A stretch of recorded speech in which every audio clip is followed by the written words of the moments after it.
जय हिंद students, welcome to Taruna defence academy. Let's serve India together.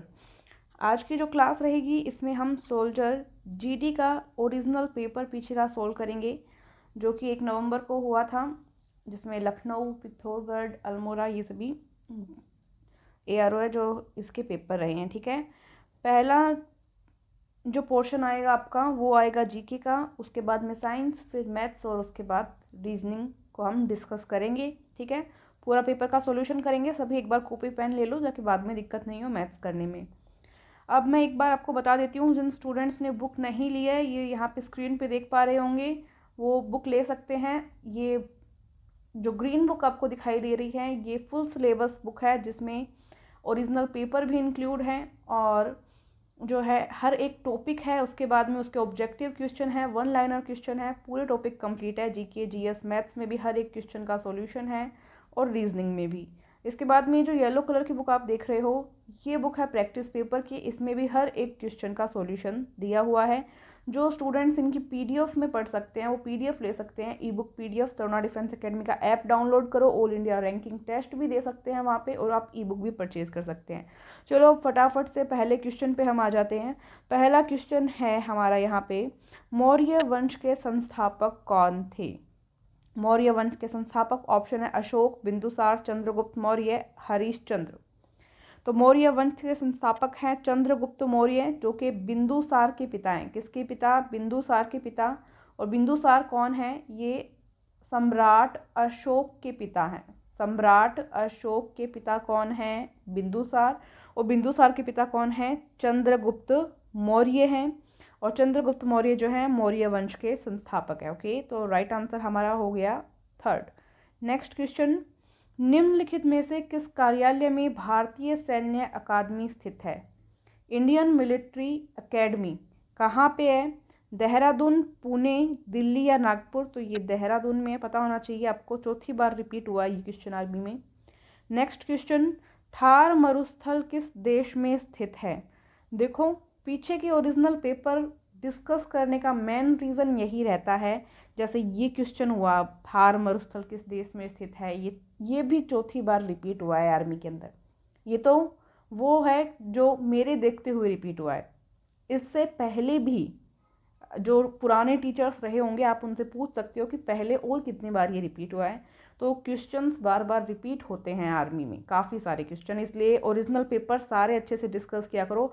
आप अगर बुक्स खरीदते हो तो उसके साथ में आपको ओरिजिनल पेपर की एक बुक मिलेगी, उसमें आप देख सकते हो कितने ओरिजिनल पेपर्स उसमें होंगे। थार मरुस्थल किस देश में स्थित है? तो ये भारत में है। कुछ पार्ट इसका पाकिस्तान में भी है, बट मेनली ये भारत में है। भारत के अंदर पूछा जाए सबसे ज़्यादा कहाँ पे है, किस राज्य में फैला है, तो राजस्थान में सबसे ज़्यादा ये फैला हुआ है। ठीक है, थार का मरुस्थल। नेक्स्ट क्वेश्चन देखते हैं, इंडिया गेट किस शहर में है? जब बात की जाए इंडिया गेट की तो हम सभी को पता है ये हमारे देश की राजधानी दिल्ली में है। गेटवे ऑफ इंडिया की बात करें, गेटवे ऑफ इंडिया कहाँ पे है? मुंबई में, गेटवे ऑफ इंडिया। और इंडिया गेट दिल्ली में, तो कंफ्यूज होने वाली तो कोई बात नहीं है, आपको पता भी होगा। ये क्वेश्चन तो इतना ईजी था। ईजी क्वेश्चन से मेरा क्या तात्पर्य होता है? क्वेश्चन बहुत बार पुरानी एग्जाम्स में आया हुआ हो, वो ईजी है। निम्नलिखित में से कौन सी पर्वत चोटी विश्व की दूसरी सबसे ऊंची पर्वत चोटी है? तो पहले तो आपको फर्स्ट पता होनी चाहिए। फर्स्ट पे कौन सी है? Mount Everest. Mount Everest first पे है। ठीक है, सेकंड की बता दो, बिल्कुल K2 right answer. Next question, Sardar Sarovar परियोजना किस नदी पर है? सरदार सरोवर परियोजना नर्मदा नदी पर, कोई सोचने वाली बात नहीं है इसमें। ठीक है, नेक्स्ट क्वेश्चन पे आ रहे हैं हम। विश्व का सबसे बड़ा द्वीप है जावा, ग्रीनलैंड, क्यूबा या मेडागास्कर? ग्रीनलैंड है। ये पेपर काफ़ी इजी रहा था एक्चुअली आर्मी का, काफ़ी इजी पेपर। इजी इसलिए क्योंकि क्वेश्चन पुराने काफ़ी रिपीट हुए। भारत की सबसे बड़ी पेट्रोलियम रिफाइनरी कहाँ स्थित है? सबसे बड़ी, तो ये है जामनगर। जामनगर कहाँ पे? गुजरात में। कहाँ पे? गुजरात में। ठीक है, नेक्स्ट क्वेश्चन देखते हैं। सोशल वेबसाइट फेसबुक के विकासकर्ता कौन है या इसके संस्थापक कौन है फेसबुक के? तो देखो, सुंदर पिचाई की बात करें तो ये तो गूगल के सीईओ हैं भारत से। सुंदर पिचाई गर्व की बात है। ग्राहम बेल टेलीफोन के आविष्कारक हैं। टेलीफोन के आविष्कारक है ग्राहम बेल। मार्क जुकरबर्ग जो है सोशल वेबसाइट फेसबुक के संस्थापक हैं। रतन टाटा आपको पता ही है, टाटा कंपनी के मालिक हैं, जो जिनके पास अब वापस से एयरलाइंस भी आ गई है। ठीक है, नेक्स्ट क्वेश्चन, तो इसका थर्ड हो गया राइट। नेक्स्ट क्वेश्चन चलो, लोकसभा के सदस्य कैसे चुने जाते हैं? मनोनीत करके, अप्रत्यक्ष रूप से निर्वाचित, आंशिक रूप से निर्वाचित और आंशिक रूप से मनोनीत? बिल्कुल नहीं, बिल्कुल नहीं, बिल्कुल नहीं, सीधे लोगों द्वारा चुने जाते हैं, डायरेक्ट। ठीक है, तो फोर्थ ऑप्शन राइट है। नेक्स्ट क्वेश्चन, महाराष्ट्र की राजधानी, अब बताइए, कोई क्वेश्चन पूछने का था, काफ़ी इजी था, मुंबई। ठीक है, अब जैसे महाराष्ट्र की राजधानी पूछ ली तो आपको और कोई राज्य की भी राजधानी पूछ सकते हैं, तो आपको सभी लर्न होने चाहिए अच्छे से, राजधानी, उनकी भाषाएं, उनके लोक नृत्य है, ठीक है, वेशभूषा, ये सभी आपको याद होना चाहिए। करवाया हुआ है सारा, टॉपिक वाइज क्लास में देख लेना। नेक्स्ट क्वेश्चन, निम्नलिखित में से कौन राजा अशोक के पिता थे? राजा अशोक के पिता अभी अभी बताया था, कौन थे? बिंदुसार। कौन थे? बिंदुसार। नेक्स्ट क्वेश्चन चलो, निम्नलिखित में से किसे भारत के लौह पुरुष के रूप में जाना जाता है? भारत के लौह पुरुष, लाल बहादुर शास्त्री, सरदार वल्लभ भाई पटेल, महात्मा गांधी, रविंद्रनाथ टैगोर। तो बी ऑप्शन राइट है, सोचने वाली कोई बात ही नहीं है। नेक्स्ट क्वेश्चन, दिल्ली किस नदी के तट पर स्थित है? दिल्ली की जब बात की जाए तो यमुना नदी के तट पर है। कोलकाता की बात करो तो कोलकाता का बताओ जल्दी से, कोलकाता का बताओ कमेंट में। बिल्कुल, कोलकाता जो है हुगली नदी के तट पर है। नासिक का और बता दो जल्दी से, नासिक का और बताओ। क्वेश्चन आर्मी में आए हुए हैं इसलिए पूछ रही हूँ मैं तुमसे। नासिक बिल्कुल गोदावरी नदी के तट पर है, करवाया हुआ है ये आपको, टॉपिक वाइज क्लास में आप देख लेना। ठीक है, जीके में। नेक्स्ट क्वेश्चन देखो, किस देश को 1000 झीलों की भूमि, लेक्स की झीलों की भूमि कहा जाता है? Finland, Ireland, Iceland, New Zealand. देखो लास्ट में सबके लैंड लगा हुआ है तो कंफ्यूजिंग है, बट राइट आंसर यहाँ पे क्या है? फिनलैंड। ठीक है, हजारों झीलों का शहर, हजारों झीलों का शहर या झीलों का शहर, झीलों का शहर भारत में किसको कहते हैं? भारत में तो उदयपुर हो जाएगा, राजस्थान का बहुत ही खूबसूरत शहर, मौका मिले तो ज़रूर घूमना उदयपुर। ठीक है, तो एक बार दिखा देती हूँ मैं आपको ताकि आपको मेरी बात पे विश्वास हो जाए। नेक्स्ट क्वेश्चन, ऊर्जा का प्राकृतिक स्रोत है, प्राकृतिक नेचुरल सोर्स कौन सा है ऊर्जा का, एनर्जी का? बैटरी बिल्कुल नहीं है, विद्युत नहीं है, घर्षण नहीं है, सूर्य है प्राकृतिक स्रोत ऊर्जा का। ठीक है, नेक्स्ट क्वेश्चन, जब चलती ट्रेन अचानक रुकती है तो एक आदमी गिरता है, कैसे गिरेगा? देखो जैसे ही ट्रेन रुकती है, खुद याद कर लो, प्रैक्टिकल याद करो, क्या होता है? हम आगे की तरफ धक्का लगता है ना हमको, तो आगे की ओर। ठीक है, नेक्स्ट क्वेश्चन देखो, रेबीज किसके कारण होता है? तो रेबीज आपको पता है कुत्ते के काटने के कारण होता है, जिसको हाइड्रोफोबिया रोग भी कहते हैं, क्योंकि पानी से डर लगता है उस टाइम। हाइड्रोफोबिया, पानी से क्यों डर लगता है? क्योंकि पानी पीने से या पानी से ज़्यादा नहाने वगैरह से जो है उसके जोड़ों में दर्द आ जाता है, तो इसको क्या कहते हैं? हाइड्रोफोबिया, मतलब पानी से डरना। पानी का सूत्र क्या होता है? H2O, हाइड्रोजन और ऑक्सीजन, इसलिए हाइड्रोफोबिया। ठीक है, फोबिया मतलब डर। नेक्स्ट क्वेश्चन, चलो उसका आंसर मैं आपको दिखा देती हूँ। एक था, निम्नलिखित में से कौन रक्त का सार्वभौमिक प्राप्त करता है? रिसीवर, यूनिवर्सल रिसीवर आपको पूछा है, तो AB पॉजिटिव जो है यूनिवर्सल रिसीवर है, और ये सर्वदाता है, यूनिवर्सल डोनर O। ठीक है, नेक्स्ट क्वेश्चन, कार की हेडलाइट में किस दर्पण का, कौन से मिरर का उपयोग होता है? काला, उत्तल, विमान अवतल। ये क्या है? देखो ये तो बिल्कुल ही नॉनसेंस, ये भी बिल्कुल नॉनसेंस। अब इनमें से आपको सोचना है, तो अवतल राइट आंसर है यहाँ पे। ठीक है, फोर्थ ऑप्शन। नेक्स्ट क्वेश्चन, मानव शरीर में सबसे बड़ी ग्रंथि है, सबसे बड़ी ग्रंथि, हृदय, वक्र, यकृत, फेफड़ा। तो यकृत है राइट आंसर, थर्ड यकृत, मानव शरीर की सबसे बड़ी ग्लैंड है यकृत। नेक्स्ट क्वेश्चन, कार्बन और हाइड्रोजन के यौगिकों को क्या कहा जाता है? इसमें कार्बन भी नाम आ रहा हो, हाइड्रोजन भी आ रहा हो, यानी कि हाइड्रोकार्बन, एक राइट है। नेक्स्ट क्वेश्चन, सोडियम का रासायनिक चिन्ह क्या है? सोडियम का, सोडियम वही धातु है जिसको कैरोसिन के तेल में रखा जाता है, कैरोसिन या मिट्टी के तेल में रखा जाता है, क्योंकि ये वायुमंडल के ऑक्सीजन से क्रिया करके जल उठता है। ठीक है, तो ये क्वेश्चन भी आ चुका है कि मिट्टी के तेल में या कैरोसिन में कौन सी धातु को रखा जाता है, तो वो सोडियम ही है। अब जल्दी से इसका रासायनिक चिन्ह बता दो, तो रासायनिक चिन्ह इसका है Na। ठीक है, 11 नंबर पे आता है आवर्त सारणी में, 30 तक तो याद कर लो आवर्त सारणी कम से कम। चलो यहाँ मैं दिखा देती हूँ, तुम मेरे पे विश्वास करो नहीं करो तो थर्ड ऑप्शन, ठीक है। नेक्स्ट क्वेश्चन, निम्न में से हृदयघात का, हार्ट अटैक का कारण क्या है? रक्त प्रोटीन, कोलेस्ट्रॉल, रक्त में स्थित यूरिया, रक्त शर्करा। तो कोलेस्ट्रॉल इसका कारण है। आप लोगों को डरने की ज़रूरत नहीं है, क्योंकि आर्मी वालों में कोलेस्ट्रॉल वैसे ही सही मात्रा में होता है, जो पर्याप्त मात्रा रहती है। एक्स्ट्रा कोलेस्ट्रॉल बिल्कुल नहीं होता है, मतलब वसा की मात्रा होती है हमारे शरीर में एक तरह से। तो जो लोग एकदम फिट हैं उनमें कोलेस्ट्रॉल नियंत्रण स्तर पे रहेगा, और जिनमें कोलेस्ट्रॉल ज़्यादा हो जाता है, मेरी तरह मोटे हो जाते हैं, उनको हृदयघात का खतरा रहता है, ठीक है। नेक्स्ट क्वेश्चन चलते हैं। सल्फ्यूरिक अम्ल है, सल्फ्यूरिक अम्ल है, तो सल्फ्यूरिक अम्ल का सूत्र होता है H2SO4। क्या होता है? H2SO4। नाइट्रिक एसिड का सूत्र बताओ, नाइट्रिक एसिड का सूत्र बताओ, ये पूछा जा चुका है। नाइट्रिक एसिड, तो नाइट्रिक एसिड का सूत्र होता है HNO3। क्या होता है? HNO3। हाइड्रोक्लोरिक एसिड का सूत्र बताओ, हाइड्रोक्लोरिक एसिड बताओ जल्दी से। एसिड मतलब अम्ल, बताओ। HCl, बिल्कुल राइट, ठीक है। चलो तो यहाँ पे हमारा फर्स्ट राइट हो गया। नेक्स्ट क्वेश्चन पे चलते हैं। थर्मामीटर में किस पदार्थ का प्रयोग किया जाता है? अब ये भी कोई पूछने की बात, आप सभी को पता है, मरकरी यानी कि पारा यूज़ होता है, ठीक है। फोर्थ ऑप्शन राइट है, कोई ज़रूरी थोड़ी ऑप्शन देखना, पता है ये आपको डायरेक्ट। क्या ऑप्शन बताऊँ इसमें? नेक्स्ट क्वेश्चन, बॉक्साइट किस धातु का अयस्क है? Very important question, very very important question, ये बहुत ज़्यादा बार रिपीट हुआ है, ये तो आप सभी को आना ही चाहिए। बॉक्साइट, तांबा, एल्यूमिनियम, टीन सोना, तो बिल्कुल एल्यूमिनियम का अयस्क है। देखो आर्मी में एक क्वेश्चन पूछा गया था कि एल्यूमिनियम का प्रतीक चिन्ह क्या है, तो आपको पता होना चाहिए एल्यूमिनियम का प्रतीक चिन्ह Al है, ठीक है। नेक्स्ट क्वेश्चन पे चलो फटाफट। हमारे शरीर में स्नायु, लिगामेंट्स जो होते हैं वो किसको जोड़ते हैं? मांसपेशी से त्वचा को, मतलब मसल्स से स्किन को, मसल्स से बोन को, पेशी से पेशी को यानी मसल से मसल को, या बोन से बोन को यानी हड्डी से हड्डी को। तो लिगामेंट्स जो होते हैं वो हड्डी से हड्डी को जोड़ते हैं, स्नायु जिनको हम बोलते हैं, ठीक है।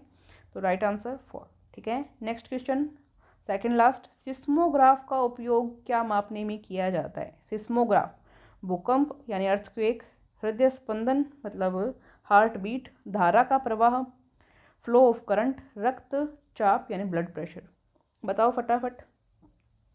हाँ बिल्कुल, भूकंप को मापने में, अर्थक्वेक को मापने में सिस्मोग्राफ का यूज़ होता है। कौन से स्केल पे मापा जाता है? स्केल बताओ, स्केल का नाम क्या है? भूकंप को मापने वाला जो स्केल है, बिल्कुल रिएक्टर स्केल, रिएक्टर स्केल होती है, ठीक है। रिएक्टर स्केल किससे संबंधित है? भूकंप मापन से, ठीक है। और सिस्मोग्राफ जो यंत्र है इसका उपयोग किसमें किया जाता है? भूकंप मापन में, ध्यान रखेंगे। नेक्स्ट क्वेश्चन है, शक्ति का मात्रक क्या है? शक्ति का मात्रक, अब देखो जब पेपर ये आया था तो पेपर में शक्ति की जगह वर्ड क्या आ गया था? विद्युत। क्या आ गया था? विद्युत। जबकि विद्युत को हम समझते हैं विद्युत धारा से। किससे समझते हैं? विद्युत धारा यानी कि इलेक्ट्रिक करंट से समझते हैं, और जिसका मात्रक क्या होता है? एम्पियर होता है। तो काफ़ी सारे स्टूडेंट गलत करके आ गए थे। आपको क्या करना चाहिए था एग्जाम में?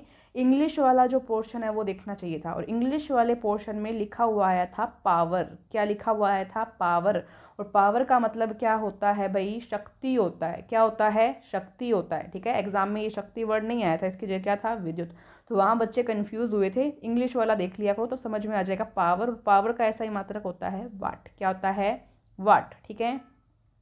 एमीटर क्या होता है? एमीटर जो है वो विद्युत धारा को मापने का यंत्र होता है। एमीटर यंत्र होता है, ठीक है। कुलाम क्या है? कुलाम आवेश, आवेश की इकाई है। किसकी इकाई है? आवेश यानी कि चार्ज की इकाई है। चार्ज की, प्लस माइनस दो चार्ज होते हैं ना, बेंजामिन फ्रैंकलिन ने बताया था, वही उसको मापने की इकाई है कुलाम। वाट तुमको पता ही है, शक्ति यानी कि पावर की इकाई है, जूल कार्य की इकाई है, ठीक है। तो इस तरह से ये आपका 30 क्वेश्चन कंप्लीट हो गए। अब मैथ्स वाला पार्ट आपका स्टार्ट होता है। कॉपी पेन ले लो फटाफट। एक बार पहले बता भी दो, 15 में से जीके में कितने क्वेश्चन सही हुए, 15 में से साइंस में कितने क्वेश्चन सही हुए, फटाफट बताओ, और फिर स्टार्ट कर दो मैथ्स। जिन्होंने तरुणा डिफेंस एकेडमी का ऐप डाउनलोड करके ऑल इंडिया रैंकिंग टेस्ट नहीं लगाया है वो ज़रूर लगाएं। लिंक डिस्क्रिप्शन में आपको मिल जाएगा, या नंबर दिए हैं व्हाट्सएप के, उस पर व्हाट्सएप कर सकते हैं, लिंक आ जाएगा। क्वेश्चन आपके सामने आ चुका है, यदि किसी राशि का 2 वर्ष का साधारण ब्याज 40 रुपये, यानी कि टाइम दे दिया, टाइम कितना दे दिया 2 वर्ष, साधारण ब्याज यानी सिंपल इंटरेस्ट क्या दे दिया 40 रुपये, और 2 वर्षों में मिश्र धन कितना हो जाता है 1040, मिश्र धन कितना दे दिया 1040 रुपये। तो ब्याज की दर ज्ञात करो, आपसे दर पूछिए। ठीक है, सबसे पहले तो दर निकालने के लिए मूलधन की ज़रूरत पड़ती है। किसकी ज़रूरत पड़ती है? मूलधन यानी प्रिंसिपल की। तो प्रिंसिपल क्या होता है, देखो इतने रुपए हो जाएगा, 1040 रुपये हो जाएगा, ब्याज उस पर कितने लगा 40 का। ठीक है, यानी कि रुपए कितने थे 1000 रुपये थे। 1000 रुपये कैसे निकाला आपको पता है, मिश्र धन में से जब ब्याज को माइनस कर दिया जाता है तो क्या आ जाता है मूलधन। तो 1040 में से 40 को माइनस कर दिया, कितना आ गया 1000 रुपये आ गया। ये क्या है आपका मूलधन ही तो है, मूलधन ही है। चलो आपको क्या निकालनी थी, अब दर निकालनी थी। क्या निकालनी थी? दर निकालनी है। ठीक है, निकालो। सीधा एक ही सूत्र याद रखो, दर का मूलधन का अलग अलग सूत्र याद रखने की बिल्कुल भी ज़रूरत नहीं है, एक सूत्र याद रखो। कैसे याद रखोगे? वही ब्याज वाला, साधारण ब्याज वाला सूत्र। क्या होता है साधारण ब्याज वाला सूत्र?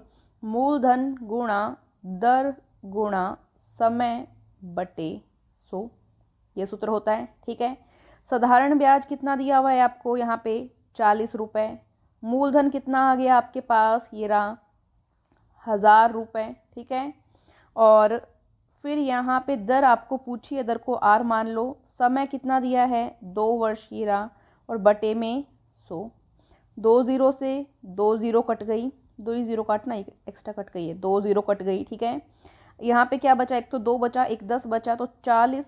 तो यहाँ पे पहले से था 10, यहाँ भाग में आ जाएगा 2, यहाँ भाग में आ जाएगा आर का मान आ जाएगा, इसको काट लो, 1 0 को, 2 दूनी 4, 2% आ गई आपकी दर। मिल रहा है ऑप्शन में? बिल्कुल मिल रहा है। देखो एक एक स्टेप करेंगे क्योंकि सभी तरह के स्टूडेंट हैं, कुछ हो सकता है बहुत इंटेलिजेंट स्टूडेंट हो वो फटाफट कर लें, बट हमें सभी स्टूडेंट को साथ में लेके चलना है। जिनका मैथ्स नहीं सब्जेक्ट रहा है या जिनका मैथ थोड़ा मुश्किल है उनके लिए आसान बनाना है। ठीक है, चलिए नेक्स्ट क्वेश्चन आपके सामने आ चुका है।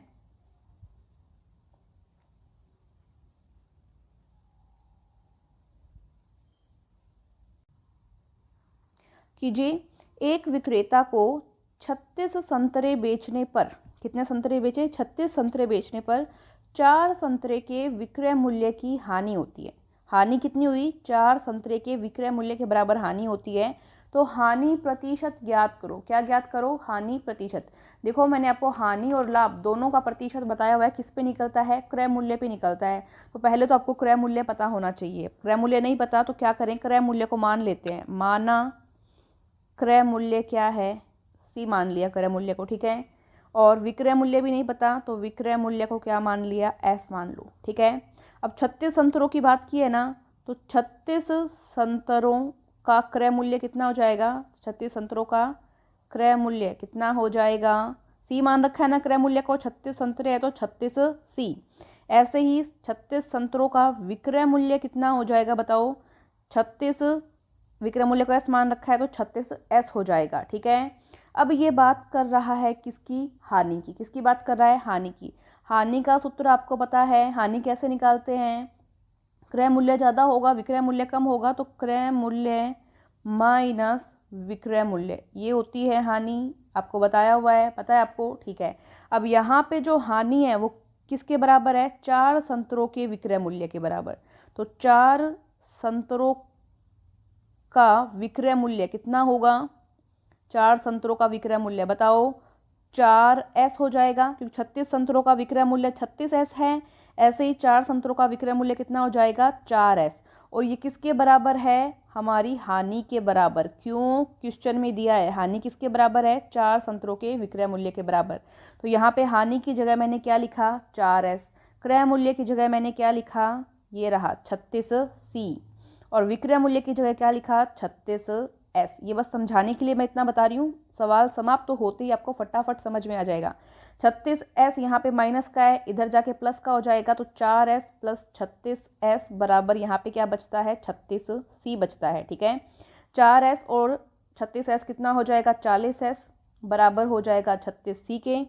s बटे c, c यहाँ भाग में आ गया, 36 वहाँ पहले से था, 40 यहाँ गुणा में है, 40 वहाँ जाके भाग में चला जाएगा, 4 का पहाड़ा से कट जाएगा, 4 में 36, 4 दाएँ 40, तो S/C 9/10 आ गया। S किसको मान रखा है आपने यहाँ पे, विक्रय मूल्य को, ठीक है, और C किसको मान रखा है आपने, क्रय मूल्य को। किसको मान रखा है, क्रय मूल्य को, समझे। अब आपको क्या निकालना था यहाँ पे, आपको निकालना है हानि प्रतिशत। हानि प्रतिशत का सूत्र पता है ना आपको, हानि प्रतिशत का सूत्र क्या है, हानि प्रतिशत का सूत्र होता है हानि बटे क्रय मूल्य गुणा में 100। इसके लिए आपको हानि चाहिए, क्या चाहिए, हानि चाहिए। हानि क्या मैंने बताई थी अभी, क्रय मूल्य माइनस विक्रय मूल्य, क्रय मूल्य माइनस विक्रय मूल्य। क्रय मूल्य कितना 10, विक्रय मूल्य कितना 9, तो 10 में से 9 गया 1, यानी 1 की क्या हो गई, हानि। यहाँ पे हानि का मान रखो 1। क्रय मूल्य कितना है, ये निकाल लिया 10, और गुणा में 100, 1 0 काट तो कितना आ गया, 10% हानि हुई।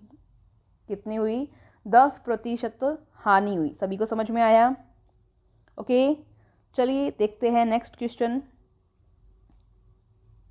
नेक्स्ट क्वेश्चन के लिए इसको इरेज करना पड़ेगा। जिसको भी नहीं समझ में आया एक बार में वो वापस से रिपीट करो और साथ साथ में एक एक स्टेप लिखते जाओ, आराम से समझ में आएगा। ये पूरा सोल्व करके यहाँ पे दिखा रही हूँ तो इसलिए इसमें टाइम लग रहा है, बट आप एक बार समझ जाएंगे तो आप फटाफट इसको कर सकते हैं, क्योंकि आपको समझाने की ज़रूरत नहीं पड़ेगी। आपको सिर्फ जो है गोले काले करके आने हैं। तो इरेज कर देते हैं इसको अब। यस, अभी नेक्स्ट क्वेश्चन आ रहा है आपके सामने।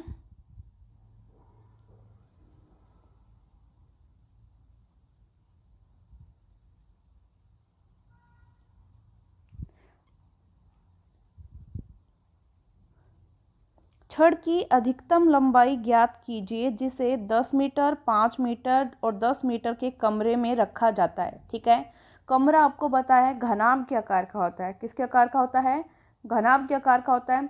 तो यहाँ पे ये इसकी क्या आ गई, लंबाई मान लेते हैं, ये इसकी चौड़ाई मान लेते हैं, ये इसकी ऊंचाई मान लेते हैं। ठीक है, कमरे के अंदर कोई छड़ रखनी हो तो, और कोई छड़ रखनी हो, ठीक है, अधिकतम लंबाई की जब बोला जाए तो वो उसका क्या होता है, एक तरह से मैंने आपको बताया हुआ है विकीर्ण होता है। वो क्या होता है, विकीर्ण। तो एक तरह से यहाँ पे आपको विकीर्ण का मान निकालना है, और घनाभ के आकार का है तो कमरा, तो घनाभ का विकीर्ण निकालो। घनाभ के विकीर्ण का सूत्र आपको बताया हुआ है, क्या होता है, लंबाई की स्क्वायर प्लस चौड़ाई की स्क्वायर प्लस ऊंचाई की स्क्वायर। आता ही आपको। तो लंबाई की स्क्वायर यानी 10 की स्क्वायर, चौड़ाई की स्क्वायर यानी कि 10 की स्क्वायर, और ऊंचाई की स्क्वायर यानी कि 5 की स्क्वायर। अब 10 की स्क्वायर कितनी होती है, 100, 10 की स्क्वायर वापस 100, 5 की स्क्वायर 25, कितना हो गया ये 225। देखो इसको आप ऐसे लिख सकते हो 15 गुणा 15, 2 का पेयर बन रहा है तो ये 15 क्या आ जाएगा बाहर, ऊपर से अंडर रूट हट जाएगा। या डायरेक्ट आप बोल सकते हो कि 225 किसका का अंडर रूट क्या होता है, तो इसका अंडर रूट 15 होता है। तो 15 यहाँ पे 15 मीटर आपका राइट आंसर आ जाएगा। ऑप्शन में मिल रहा है बिल्कुल, फोर्थ ऑप्शन आपका क्या हो जाएगा, राइट हो जाएगा। ठीक है, अब बात यह है कि आपको एग्जाम में एक एक स्टेप करने की ज़रूरत नहीं है, क्योंकि आपको वहाँ किसी को समझाना नहीं है जाके, आपको सिर्फ राइट आंसर चूज़ करना है। तो आप मन मन में भी करोगे, आपको डायरेक्ट सूत्र लर्न है कि क्या इसका सूत्र होता है। तो 10 की स्क्वायर मन में कि अपने 100 100 और फिर 25, तो यहाँ पे कितना आ जाएगा 225। अब आपको पता है 225 15 इसका अंडर रूट होता है, तो 15 डायरेक्ट राइट आंसर। तो पेन उठाने वाली भी इसमें कोई बात नहीं है खास। ठीक है, चलिए नेक्स्ट क्वेश्चन यहाँ पे हम सोल्व करते हैं फटाफट। ठीक है, तो ये क्वेश्चन आपको दिख रहा है यहाँ पे, देखो ये आपको पता है कि जब भी पावर्स होती है ऊपर तो वो आपस में मल्टीप्लाई हो जाती है। ठीक है, तो इसको एक बार मैं लिख देती हूँ। चलो, ये क्या है 2/3 है, और यहाँ पे क्या है 1/2 है। देखो 64, अब ये 2/3 और 1/2 आपस में क्या होती है, मल्टीप्लाई होती है, क्योंकि इस तरह ब्रैकेट्स में ऊपर पावर होगी वो आपस में मल्टीप्लाई हो जाती है। 2 से 2 कट जाएगा, कितना आएगा यहाँ पे 64 की पावर यहाँ पे 1/3। अब देखो 64 आपको पता है, 64 को आप 4 की पावर 3 लिख सकते हो ना, 4 की पावर 3, क्योंकि 4 गुणा 4 गुणा 4, 4 चौके 16, 16 चौके 64 होता है, तो आप लिख सकते हो इजीली। ठीक है, कोई इशू नहीं है। अब 3 से 3 ये कट जाएगा, क्यों, क्योंकि मल्टीप्लाई हो जाएगी ये, तो मल्टीप्लाई में 3 गुणा 1/3 है, कट जाता है। अब कितना बचा आपके पास? ओनली 4 बचा। कितना बचा? ओनली आपके पास 4 बचा। तो राइट आंसर आपका क्या हो जाएगा यहाँ पे? 4। ठीक है, नेक्स्ट क्वेश्चन पे आ रहे हैं हम। यदि एक विषम संख्या 5 से विभाज्य है तो निम्नलिखित में से कौन सा उसका इकाई का अंक होगा? ठीक है, 5 से विभाजित है कोई संख्या तो उसका इकाई का अंक क्या होगा ये आपको बताना है। ठीक है, देखो 5 से विभाजित होने वाली संख्याएं, सबसे पहले तो आप ये देखो 5 का पहाड़ा ही देख लो, 5, 10, 15, 20, 25 इस हिसाब से आता है। ठीक है, अब ये विषम संख्या की बात की है तो 5 से डिवाइड करेंगे तो देखो लास्ट में क्या आएगा? 5, 5, 5। कोई भी विषम संख्या हो जब 5 से डिवाइड करते हैं तो राइट आंसर हमारा क्या आ जाएगा यहाँ पे? 5। ठीक है, इकाई का अंक होगा वो उसका। चलिए नेक्स्ट क्वेश्चन देखते हैं। एक बार जिसने भी चैनल को सब्सक्राइब नहीं कर रखा, जो नए स्टूडेंट हैं वो सब्सक्राइब ज़रूर करें ताकि आगे की जो इम्पोर्टेंट वीडियोस आएँ उसका नोटिफिकेशन आपको मिलता रहे। एंड टेलीग्राम चैनल को ज़रूर ज्वाइन करें ताकि PDF वगैरह जो है आपको टाइम पे मिल जाए। क्लास को शेयर ज़रूर करें। हमारी जो फैमिली है 50,000 की वो पूरी होने वाली है तो उसको कंप्लीट करने में अपना अपना सहयोग दें। क्वेश्चन है, एक आयत का परिमाप ज्ञात कीजिए जिसकी भुजाएं 5 मीटर और 4 मीटर है। ठीक है, 5 मीटर और 4 मीटर, तो लंबाई हो गई 5 मीटर, चौड़ाई हो गई 4 मीटर। परिमाप ज्ञात करना है। परिमाप का सूत्र आपको बताया हुआ है, क्या बताया था? 2 गुणा लंबाई प्लस चौड़ाई। ठीक है, तो 2 गुणा लंबाई का मान कितना है? 5, चौड़ाई का कितना है? 4, 2 गुणा 9 हो गया, 5 और 4 कितना हो गया? 18। ये मीटर में आएगा, परिमाप मीटर में होता है तो 18 मीटर। ठीक है, 18 मीटर। एक बार एक एग्ज़ाम था तो उसमें क्या, पहला जो आंसर था वो मीटर स्क्वायर दिया हुआ था और परिमाप पूछा था, मीटर स्क्वायर या वर्ग मीटर दिया हुआ था। और स्टूडेंट्स ने ध्यान दिया ही नहीं कि नीचे भी एक जगह 18 मीटर या इस तरह से कुछ दिया हुआ था जो मीटर में था और परिमाप पूछा था। तो पहला ही ऑप्शन राइट करके आ गए और वो सबका क्या हो गया? रॉन्ग हो गया। तो आगे जो इकाई है वो भी देखा करो। समझ रहे हो ना? आगे जो इकाई हो वो भी देखा करो। तो 18 मीटर, परिमाप मीटर में होता है। अब अगर कोई ऐसे कहता है कि मुझे बार बार सूत्र याद करने का कोई खास मन नहीं करता तो उसके लिए ये है, आपको पता होना चाहिए परिमाप क्या होता है? चारों भुजाओं का योग होता है। लंबाई 5, 5 है, चौड़ाई क्या है? 4, 4, क्योंकि आयत में आमने सामने की भुजाएं बराबर होती है तो सबको जोड़ दो। 5, 5, 10, 10 और 4 14 और 4 18, कितना हो गया? 18। तो डायरेक्ट 18 मीटर आ गया। तो ऐसे भी आप कर सकते हो, वो आपका मन है जैसा आप करना चाहो। नेक्स्ट क्वेश्चन आपके सामने आ चुका है। जब एक पासा फेंका जाए, पासा घन के आकार का होता है, इस प्रकार का, लूडो खेला होगा आप सभी ने, तो संभावित परिणामों की कुल संख्या क्या होगी? एक तरह से ये प्रायिकता का, प्रोबेबिलिटी का क्वेश्चन है। देखो जो पासा होता है जिसको हम ये लूडो की गोटी बोलते हैं, तो वो क्या होता है? उसमें 6 तरफ साइड होती है। कितनी तरफ? 6 साइड होती है, 6 फलक होते हैं, या 6 उसकी भुजाएं आप बोल सकते हो। तो मतलब 1 भी आ सकता है, ठीक है, 2 भी आ सकता है, 3 भी आ सकता है, 4 भी, 5 भी और 6 भी। ठीक है, तो कोई भी परिणाम आ सकता है। तो 6 उसकी क्या हो गई? प्रायिकता हो गई। 6 तरह के परिणाम उसमें आ सकते हैं। तो बी ऑप्शन आपका क्या हो जाएगा? राइट हो जाएगा। समझ में आ रहा है? ठीक है, कुछ नहीं करना पड़ा इसमें आपको। नेक्स्ट क्वेश्चन देखो, ये इसका मैथ्स इजी था, इस वाले पेपर का मैथ्स इजी था। और जो मार्च में पेपर हुआ था आई थिंक उसका थोड़ा ठीक था मैथ्स, तो इसका तो इजी था, कोई दिक्कत नहीं आनी चाहिए इसमें आपको।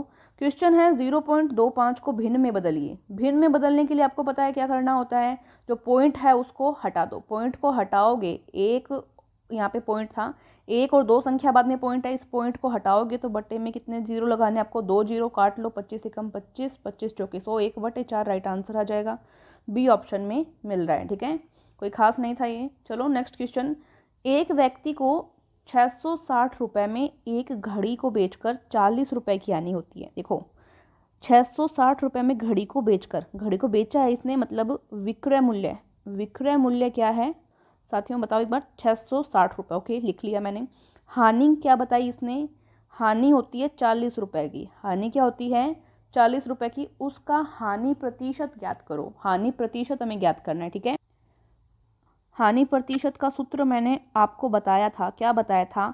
हानि बटे क्रय मूल्य गुणा 100। मतलब क्रय मूल्य आपको निकालना है, क्रय मूल्य सीधा ही निकाल लो। देखो उसने 660 रुपये में बेचा और अभी भी 40 रुपये की हानि हुई, मतलब उसने 660 प्लस 40 रुपये में उसको खरीदा होगा, है ना, क्योंकि क्रय मूल्य का सूत्र क्या होता है, विक्रय मूल्य प्लस हानि। अब सूत्र याद रखने की ज़रूरत नहीं है, इतना तो आप में दिमाग है ही कि 660 रुपये में बेचने पर भी उसको 40 रुपये की हानि हो रही है, मतलब उसने 40 रुपये अधिक में खरीदा होगा, तो विक्रय मूल्य में हानि जोड़ दो। तो 660 प्लस 40 कितना हो गया, 700 रुपये। ये क्या आ गया आपके पास, क्रय मूल्य आ गया। क्या आ गया, क्रय मूल्य। क्रय मूल्य इस सीधे सूत्र में लगाओ, यहाँ लगा लो। हानि कितनी थी, 40, क्रय मूल्य कितना है 700 गुणा 100, काट लो 2 0 और इसको काटोगे 40 में भाग दो, लगभग कितना आ जाएगा, 7 5 35, 7 1 लगभग 5.71 के अराउंड आएगा, दो संख्या तक निकालो। क्रय ये क्या आपकी हानि प्रतिशत, क्या आ जाएगा आपका हानि प्रतिशत, ये तो निकाल रहे थे आप, ठीक है, तो ये प्रतिशत में आपका मान आ जाएगा, आ रहा है क्या, बिल्कुल बी ऑप्शन आपको मिल रहा है, ठीक है। हानि प्रतिशत का सूत्र अब आपको पता होना चाहिए, क्रय मूल्य पे निकलता है, क्रय मूल्य आपने निकाल लिया 700, मान रखो 40, 700 काट लिया, कोई खास बात थी नहीं इसमें ऐसी, ठीक है। चलो नेक्स्ट क्वेश्चन देखो। हाँ जवाब देते जाओ कमेंट बॉक्स में, एक दूसरे का कोई चीटिंग नहीं करनी है, हमें ईमानदारी से देखना है। 5% प्रति वर्ष ब्याज की दर, मतलब दर कितनी दे रखी है 5% पर 600 रुपये की मूलधन पर, मतलब मूलधन कितना है 600 रुपये, ओके। 4 महीने के लिए, मतलब समय टाइम क्या है 4 माह, क्या है 4 माह। इसको पहले तो साल में बदल लो, जब साल में बदलते हैं तो 12 का भाग देते हैं, ठीक है, तो ये आ गया अब वर्ष, किस में आ गया, वर्ष में या साल में, ठीक है। जब भी महीने में दिया हो उसको साल में बदल लिया करो समय को। साधारण ब्याज ज्ञात करना है, साधारण ब्याज का सूत्र आपको पता ही है, वही अपना मूलधन गुणा दर गुणा समय बटे 100, ठीक है। मूलधन का मान आपको 600 दे रखा है, दर का मान 5 दे रखा है, समय का मान 4/12 दे रखा है और हमें बट्टे में 100 लगाना है। 2 0 से 2 0 काट दो, 6 एकम 6, 6 दूनी 12, 2 एकम 2, 2 दूनी 4, क्या बच गया 5 और 2 बच गया ये वाला, 5 दूनी 10, यानी कि 10 रुपये ब्याज हो जाएगा, 10 रुपये ब्याज हो जाएगा। मिल रहा है कि ऑप्शन, एक बार चेक करना, बिल्कुल मिल रहा है, मिलेगा कैसे नहीं। तो ये आपका सही हो गया। चलो 41 नंबर क्वेश्चन में आ चुके हो आप, फटाफट करके बताओ, फटाफट करते हैं इसको।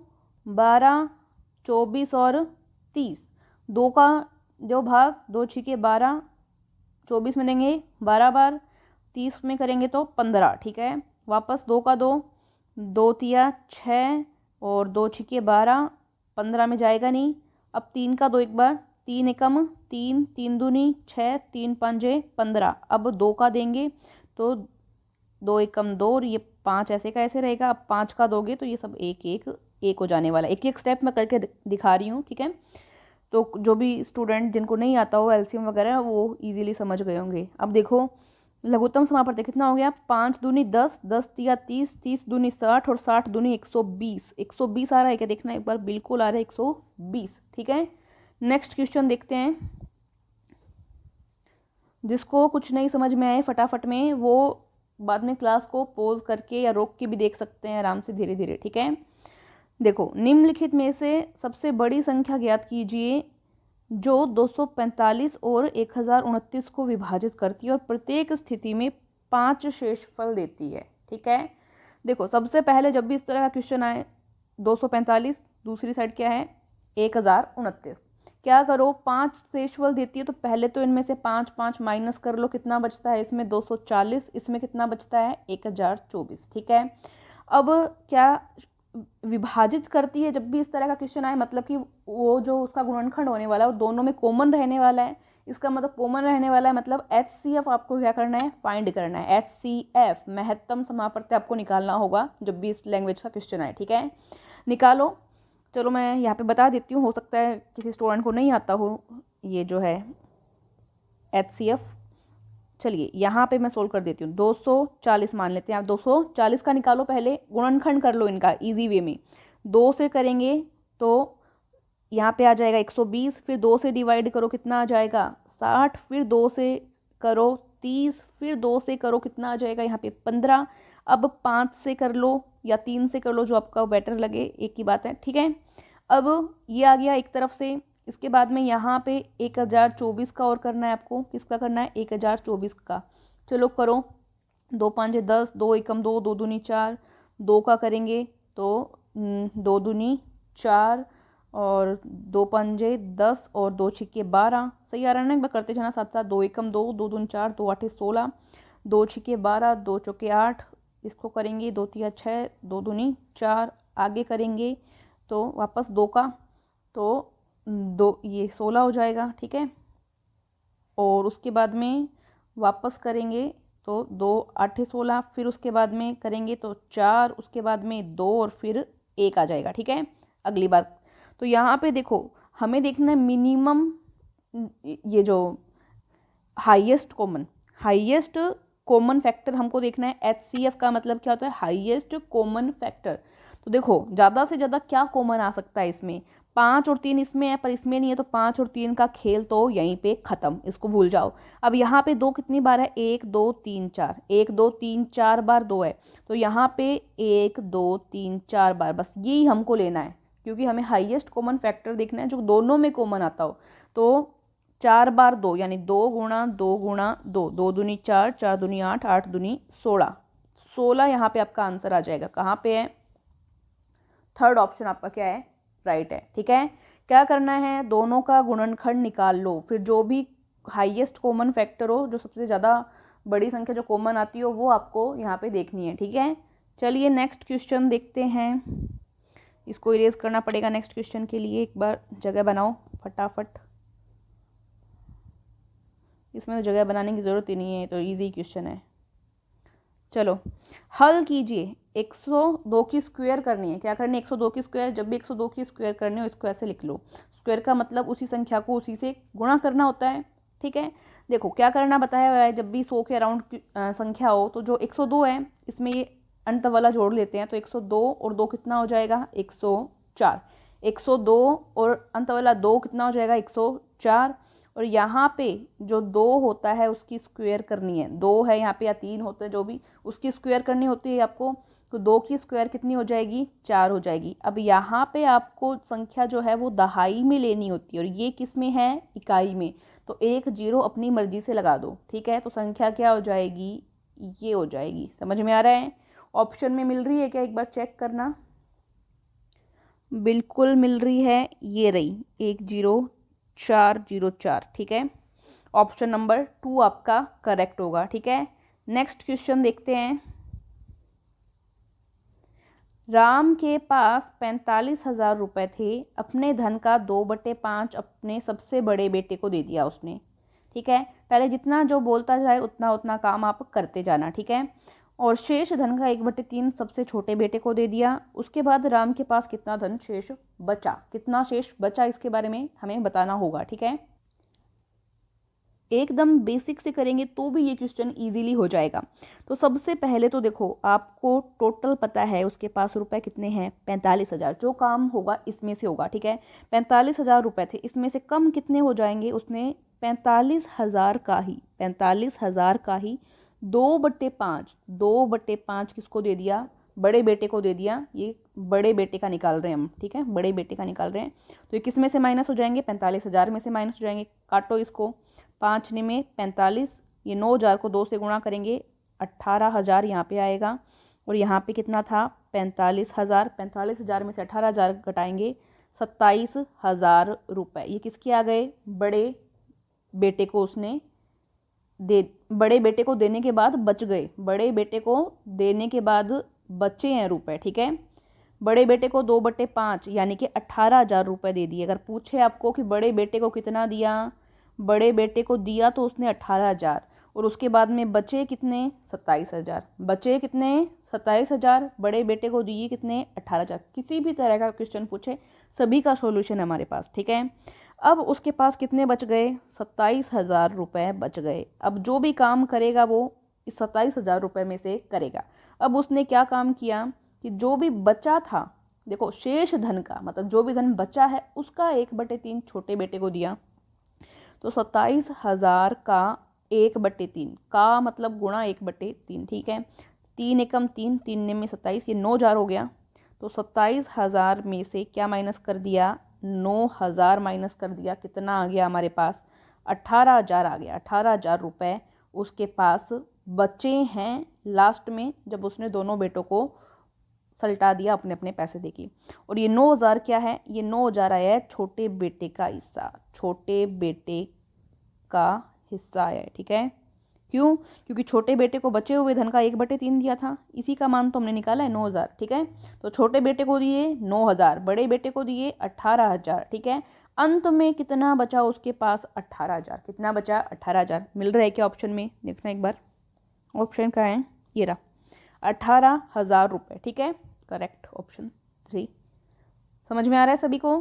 तो ऐसे बेसिक से करेंगे तो हमें कॉन्सेप्ट क्लियर होंगे, और जितनी कम हो उतनी ट्रिक रटा करो। ट्रिक की जहाँ ज़रूरत पड़ती है मैं बताती हूँ। ट्रिक करने से जब लास्ट में एग्ज़ाम देने जाओगे और सभी एक्सरसाइज में आप ट्रिक ही ट्रिक रट लोगे तो लास्ट में एकदम खिचड़ी बन जानी है आपकी। तो खिचड़ी हमें नहीं बनानी है, जितना हो सके बेसिक समझो, दिमाग को शार्प करो थोड़ा, ठीक है। नेक्स्ट क्वेश्चन देखते हैं। Question number 45। किसी छोटी से छोटी संख्या से 8,788 को विभाजित किया जाए ताकि भागफल एक पूर्ण घन प्राप्त हो। किस छोटी से छोटी संख्या को 8,788 से विभाजित किया जाए कि भागफल जो है वो पूर्ण घन प्राप्त हो। जब भी ऐसा क्वेश्चन आपसे पूछा जाए, सबसे पहले तो क्या करो कि जो संख्या दे रखी है उसके गुणनखंड कर दो।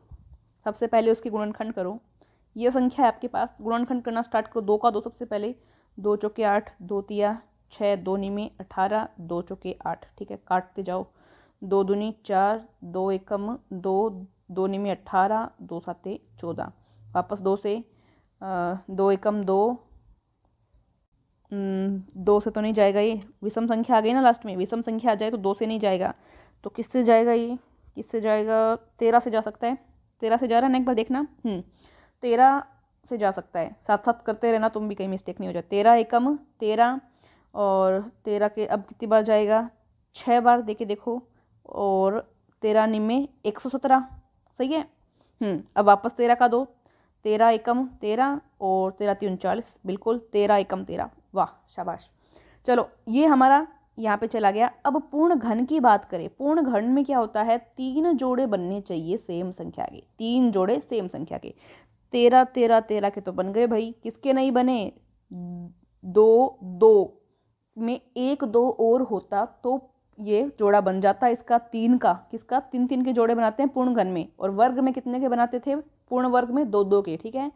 तो यहाँ पे हमारे पास क्या चीज़ एक्स्ट्रा आ गई, 2 2, यानी कि 2 गुणा 2 यानी कि 4, यानी क्या आ गया 4। मतलब कि 4 से अगर हम विभाजित कर दें, 4 से अगर हम विभाजित कर दें किसको, 8788 को, तो क्या जो भागफल आएगा वो पूर्ण घन प्राप्त होगा। तो आंसर यहाँ पे क्या होएगा, 4 होएगा। एक बार क्रॉस चेक करने के लिए, क्रॉस चेक करने के लिए क्या करो, ये जो 8788 है इसमें 4 का भाग देके देख लो, 4 का भाग देके देख लो, दो जल्दी से। तो 4 दूनी 8 और 7 यहाँ पे नीचे लिया, तो 4 एकम 4, कितना बच गया, 3 बचा है क्या, और 8 उतार लिया, कितना आ जाएगा, 9 बार चला जाएगा, 4 निमे 36, और कितना बच जाएगा 2, ऊपर से उतारा 28, और 4 6 24, 4 7 28, 4 7 28 है ना। तो ये संख्या आ रही है 2197 आ रहा है, 2197। 2197 एक पूर्ण घन संख्या है, इसके गुणनखंड करके तुम देख सकते हो इजीली। तो ये मतलब क्रॉस चेक करके देख लिया हमने, तो भी ये हमें राइट मिला, तो 4th ऑप्शन राइट है। ये करने की आपको ज़रूरत नहीं है, ये मैंने ऐसी क्रॉस चेक करने के लिए देखा है। आपको बस इतना ही करना है, आपको बस इतना ही करना है। फिर यहाँ पे देखना है 2 2 एक्स्ट्रा बच गए, यानी कि 2 गुणा 2 4, 4 का भाग देंगे तो पूर्ण घन बन जाएगी, ठीक है। ये तो बस मैंने ऐसे क्रॉस चेक करने के लिए आपको बता दिया। चलो नेक्स्ट क्वेश्चन देखो एक बार। अच्छा मैथ्स कंप्लीट हो गई है, मैथ्स कंप्लीट हो गई, रीजनिंग स्टार्ट हो चुकी है। मैथ्स में एक बार बता दोगे क्या 15 में से कितने राइट हुए? 15 में से कितने राइट हुए एक बार बता दो। हाँ सभी बता दो, एक बार कमेंट कर दो। और मैं यहाँ पे स्टार्ट करती हूँ रीजनिंग को। रीजनिंग में देखो BUILT, इसको क्या लिखा है कोड भाषा में, ये लिखा है, ठीक है, मैंने लिख दिया इसके नीचे, कोई बात नहीं। TRIB, अब आपको लिखने की ज़रूरत नहीं, आप डायरेक्ट भी देख सकते हो। जिन स्टूडेंट्स की रीजनिंग नहीं पढ़ी हुई उनके लिए मैं एक एक स्टेप बता रही हूँ, ठीक है। अब रूल को क्या लिखना है, RULE, रूल को क्या लिखना है। आर का देखो सबसे पहले आर का देखो, आर कहाँ पे है, ये रहा। आर को क्या लिखा 9। अब क्या यू को देखना है, यू कहाँ पे है, यू को हैश लिखा तो हैश, ठीक है। एल को देखना है, अब एल को 2 लिखा है। ई को देखना है, ई को एक्सक्लेमेटरी का साइन लिखा है यहाँ पे। तो ये आपका आंसर आना चाहिए, देखना एक बार। नो हैश 2 और ये विस्मया बोधिक का साइन, थर्ड ऑप्शन राइट हो गया। समझ रहे हो ना, कुछ नहीं करना था इसमें, तो जो भी सिंबल्स दिए हैं उसके अकॉर्डिंग क्वेश्चन करना है, ठीक है। नेक्स्ट क्वेश्चन 6, 13, 25, 51, 101, ये आपको सीरीज़ दे दी और इस सीरीज़ में मतलब आगे वाला पद क्या है वो आपको बताना है। देखना एक बार क्या हो सकता है ये। 6 को 2 से गुणा करते हैं और उसमें 1 जोड़ते हैं, 6 दूनी 12 और 1 13। फिर 13 को आगे गुणा करो, 13 दूनी 26 में से 1 माइनस कर दो, एक बार जोड़ो एक बार घटाओ, ऐसे करके देखो होता है क्या, एक बार चेक कर लेते हैं। फिर 25 गुणा 2, 25 दूनी 50 प्लस 1 51, एक बार जोड़ दो एक बार घटा दो, ठीक है। फिर 51 गुणा 2 माइनस 1, 51 को 2 से गुणा करते हैं कितना आता है, 102 आता है क्या, 102 में से 1 घटाएंगे 101, ठीक है।